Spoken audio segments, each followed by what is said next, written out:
Inside a luxurious VIP box at the Super Bowl, Nikki sat beside Jess watching the game. Jess told Nikki that she doesn't like football, so Nikki, to make the evening interesting, started proposing bets.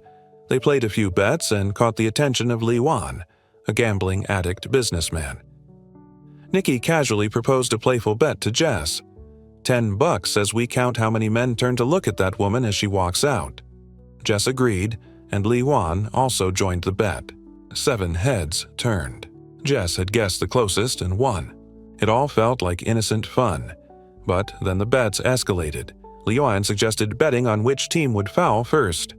Jess stepped out. Nikki took over and won. Immediately, Lee Wan raised the stakes, $5,000, betting on the next play. This time, Nikki lost. Still down but undeterred, he played again for $10,000 and lost again. Jess was clearly uncomfortable, urging him to stop, but Nikki pressed on. $50,000, he said, another wrong call. Jess stood, panicked, but Nikki didn't flinch. $100,000, he added. Lee Wan laughed until Nikki placed a thick stack of cash on the table. The play began. Another perfect pass. Another loss. Now, down $166,000, Nikki made one final offer, a winner-takes-all proposition of $1.1 million. But this time, it wasn't about the game. Lee Wan would pick any player on the field. If Jess could guess his jersey number, they'd win. If she got it wrong, they'd walk away with nothing. Jess was stunned, but Nikki simply told her, "Trust your gut." Lee Wan scanned the field and picked a player. Jess, terrified, looked through the binoculars until she spotted a familiar face. Farhad, one of Nikki's old crew members. He was somehow standing among the players wearing jersey number 55. With nothing but instinct, she said it aloud. 55. Lee Wan froze. He checked. She was right. Without a word, Nikki and Jess collected 2 bags filled with millions and walked out like it was all routine. In the car, Jess was still shaking. "How did you know?" she asked. Nikki smiled. It wasn't luck. It was design. He revealed that Lee Wan had been the real target all along, a high-stakes gambler whose mind could be manipulated. From the moment he left his hotel that morning, Nikki's team had planted the number 55 everywhere, on signs, on uniforms, in the music playing in his car. They even showed him a photo of Farhad hours earlier. When the final bet came, his brain gave him the only number it had been fed all day. As for Jess, her panic had been real because she truly didn't know, which made the entire con bulletproof. But what she didn't realize was that she had been part of the plan from the very beginning. As they drove away from the stadium, Jess was still trying to process the fact that they won over $1 million. But what she didn't know was that Nikki was about to leave her. Nikki gave Jess her half of the money and told the driver to drop her off at the airport. He left the car and got in another one. Jess couldn't understand what had just happened and started crying. So, who are Nikki and Jess, and what was their story? It all began in a quiet New York hotel room. Back then, Nikki wasn't the one running the con. Instead, he was the mark. At least, that's what Jess thought. She had lured him into a setup, thinking she could scam him with help from a man posing as her angry ex. That man pulled a gun, demanding money. Nikki didn't flinch. He stared him down and calmly said, "I don't have a penny. So, if you're going to shoot, shoot." That moment told Jess everything she needed to know. This guy wasn't ordinary. She had tried to con a man who had seen far worse. Nikki told them that they had to improve their game and left. Later, Jess was walking on the street when Nikki startled her and said she must be aware of her surroundings. He asked her out for coffee, but she denied. Nikki then turned to Jess and said something she didn't expect. He told her she had potential. Her act wasn't bad. With the right training, she could be more than just a petty hustler.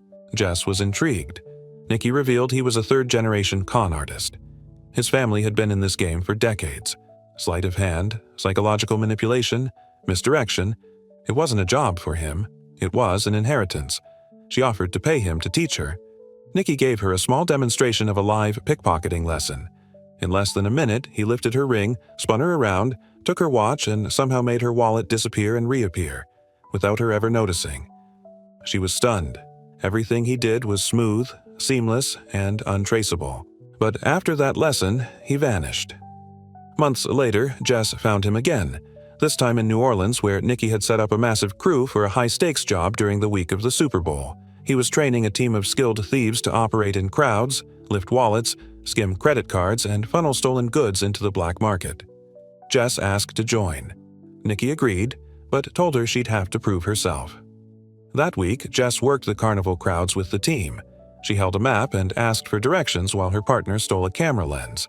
Another time, she picked a man's wallet right after he was bumped by a teammate.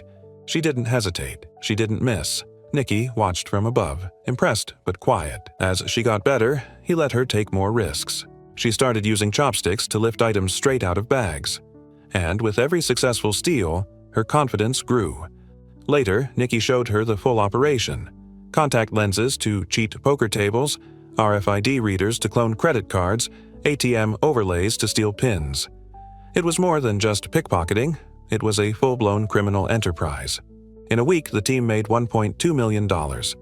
Jess had proven herself. But Nikki, he had something much bigger planned.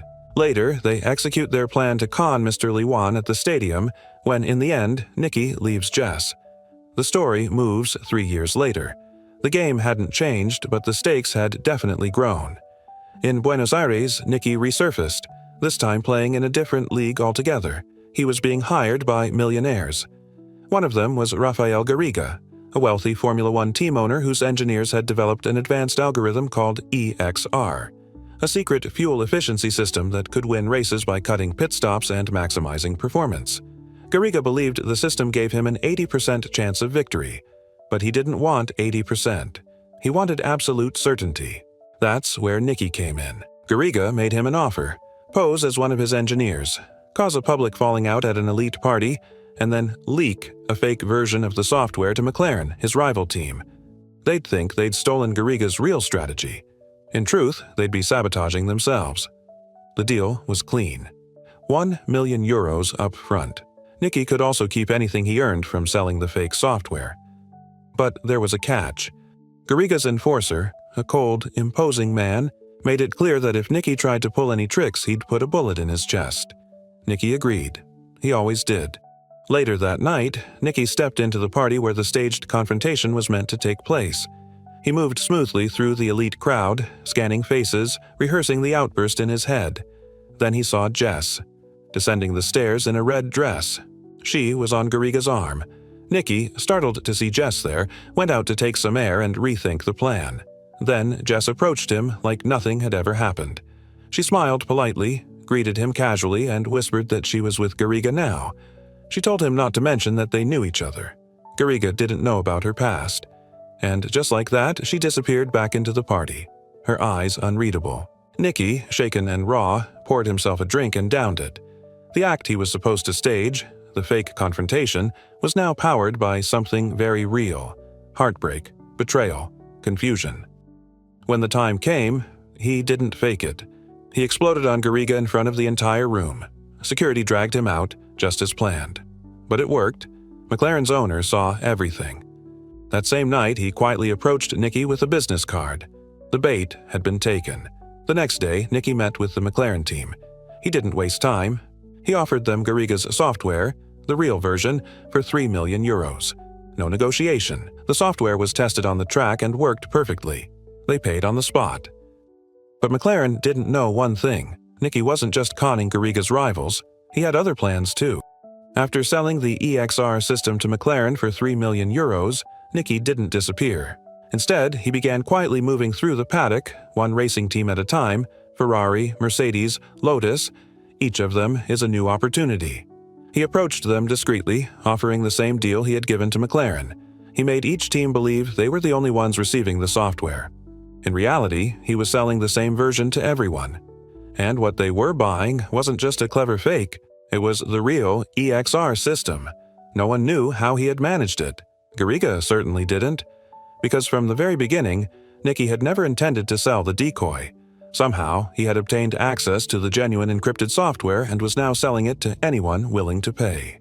Each handshake brought in another fortune. One by one, the money piled up. And within a single day, Nikki had earned tens of millions of euros. Nikki wasn't just thinking about the money. Not entirely. Back in his hotel room, he wasn't counting bills or checking accounts. He was waiting, watching the door. He had sent a message to Jess. If she came, It meant that something between them still existed, that whatever was broken might still be repaired. He waited. Minutes passed, then an hour. He gave up and went to the door. He saw Jess standing there. The fact that she was standing there meant everything to him. Her presence said what neither of them could. She hadn't forgotten him, and he had never stopped thinking about her. Their bags were packed, and the plan was to vanish before sunrise. But then, suddenly, everything collapsed. Out of nowhere, a black SUV crashed violently into their car. Before they could react, Garriga's enforcer stepped out, calm and cold, a gun resting in his hand. Nikki knew that he screwed up. Inside a dark warehouse, Nikki and Jess were tied to chairs, bruised and bloodied. Cash was stacked in bags around them, but it was meaningless now. Garriga paced in front of them. He knew what had happened, knew that Nikki had sold the real software to every rival team. But he was furious and confused. How had Nikki, a man hired to peddle a decoy, ended up stealing the real thing? Nikki kept silent, so Garriga turned to Jess. Without warning, he pinched her nose shut, cutting off her air, watching as panic spread across her face. Jess struggled, gasping. The moment shattered Nikki's resolve. His face tightened, and finally, he gave in. He admitted everything. He told Garriga that the necklace he gave Jess had a tiny chip hidden inside. When she wore it back into Garriga's home, it connected to the private network and quietly transmitted the data. Through that, he had copied the real EXR system without Jess even knowing it. Jess sat in stunned silence. Her eyes welled up with tears. She realized that even now, even after reuniting, she had still been a tool in someone else's game. But before the pain could settle in, something unexpected happened. Garriga began to laugh. Not out of triumph, but because he wasn't buying the story. And then he dropped another surprise. Jess had never been his girlfriend. Not truly. He had always been suspicious of her, always assumed she had her own angle. And he was right. Jess finally looked up and muttered the truth. "I was just going to steal your watch." Everything unraveled in that moment. Not one, but both of them had been playing a game, and both had just lost control of it. The tension in the warehouse was suffocating. Jess sat frozen in shock, her breath shallow and eyes locked on Nikki, who was still tied to a chair and struggling to breathe. The confession he had just made had drained every ounce of strength from him. Garriga was no longer amused. The smirk that had been on his face minutes ago was gone. He looked at Nikki with cold detachment and said, "Nice story, but I still don't believe it." Then, out of nowhere, a deafening gunshot shattered the silence. Jess screamed as Nikki's body jolted violently. Blood exploded from his chest. Jess thrashed in her restraints, trying to reach him, her hands trembling as she cried out for him to respond. Even Garriga stepped back, clearly caught off guard. Turning sharply toward his gunman, he shouted, "What the hell did you do?" The shooter said nothing. Garriga ordered the shooter to deal with Nikki's body and left, leaving behind the bags of money. Jess, still trying to process what had just happened, stared in disbelief. This man, the same one she had believed was Garriga's enforcer, the same man who had threatened Nikki earlier, now knelt beside Nikki's limp body and in a calm, low voice whispered, "It's okay. He's all right." With practiced hands, the man lifted Nikki's shirt to reveal the bullet wound. The shot had pierced his chest but had avoided anything vital. He taped a piece of plastic wrap over the wound to seal it and prevent a collapsed lung, then took out a long syringe and carefully drew the trapped blood from Nikki's chest cavity. Nikki coughed once. He was alive. The shooter, the man they thought was working for Garriga, wasn't a threat at all. He was Nikki's father, a former con artist, a legend in his own right, and the very man who had trained Nikki since he was a boy. The shooting, the blood, the panic, it had all been part of a plan. One final misdirection, just like the old days. Jess knelt beside Nikki, holding him close. She wasn't sure if she wanted to yell at him or kiss him. Nikki's father, without saying a word, grabbed the duffel bags of cash, slung them over his shoulder, and started walking away. He had saved his son's life. Now, he was taking his share. By the time Jess and Nikki limped out of the warehouse, the sun was starting to rise. The adrenaline was fading. The money was gone. The plan was in pieces. But they were still breathing, and they still had each other. As they reached the road, Jess glanced down at her wrist. Something caught her eye. It wasn't her watch. It was Garriga's. She smiled quietly to herself. Nikki looked over, saw it, and let out a soft laugh. After everything, the lies, the heartbreak, the chaos. Some things hadn't changed at all. They were still thieves. And as long as they had each other, they were going to be just fine.